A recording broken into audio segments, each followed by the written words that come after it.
இன்று முதல் ஆதார் எண் இல்லாமல் வருமான வரி கணக்கு தாக்கல் செய்ய முடியாது.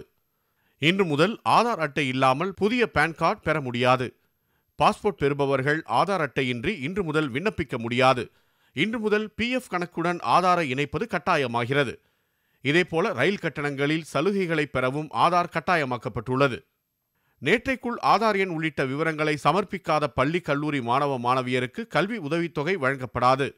குடிமைப் பொருட்களை தடையின்றி பெற ஆதார் எண்ணுடன் ரேஷன் கார்டை இணைத்திருப்பதும் இன்று முதல் கட்டாயமாகிறது.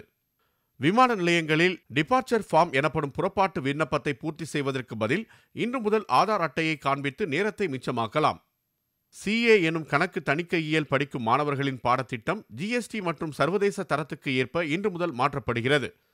ஆஸ்திரேலியா செல்ல விரும்பும் இந்தியர்கள் ஆன்லைன் மூலம் விசிட்டர் விசா பெறும் நடைமுறையும் இன்று அமலுக்கு வந்துள்ளது.